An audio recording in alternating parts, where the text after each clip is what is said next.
आमचा पक्ष म्हणजे बाळासाहेबांच्या विचारांची शिवसेना आहे। आजपर्यंत भूमिपुत्र असतील, प्रकल्पग्रस्त असतील, त्यांच्या पाठीशीच आमचा पक्ष हा राहिलेला आहे। त्यांच्या हिताचीच भूमिका आमच्या पक्षाने आजपर्यंत घेतलेली आहे। भूमिपुत्रांचे प्रश्न असतील, स्थानिक प्रकल्पग्रस्तांचे प्रश्न असतील, त्याच्यामध्ये अजिबात विलंब होता कामा नये अशी महेंद्र शेठ दळवी यांची काम करण्याची पद्धत आहे। आपल्या चॅनलच्या माध्यमातून मी कंपनी व्यवस्थापनाला एक इशारा देऊ इच्छितो की परत जर का तुम्ही आश्वासनं देणार असाल, परंतु जर का भविष्यामध्ये आश्वासनाची जर का पूर्तता झाली नाही, आश्वासनाच्या नावाखाली जर का फक्त तुम्ही गाजर जर का दिलं, तर शिवसेना स्टाईलने या प्रकल्पग्रस्तांना आम्ही नाही मिळवून देऊ।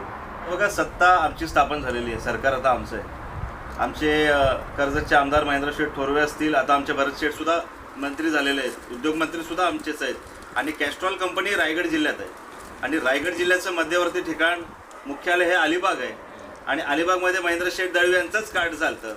त्याच्यामुळे कंपनी व्यवस्थापनाने ही गोष्ट विसरता कामा नये, लक्षात ठेवावी की अलिबागलाच यायचं आहे। आणि त्याच्यामुळे जर का स्थानिक प्रकल्पग्रस्तांच्या जर का भावनांशी खेळण्याचा जर का प्रयत्न केला तर शिवसेनेची गाठ आहे, हे मी या माध्यमातून सांगू इच्छितो। निश्चित पद्धतीनं फक्त कॅस्ट्रॉल कंपनी किंवा हे पाटील कुटुंबीयच नव्हे, तर रसायनीमध्ये आता पाताळगंगा ॲडिशनल पतंगा वाढतीये, बऱ्याचशा कंपन्या येत आहेत। जरी कुठे जर का प्रकल्पग्रस्तांवर भूमिपुत्रांवर अन्याय झाला तर शिवसेना त्या ठिकाणी धावून जाईल, हे मी आपल्याला सांगतो।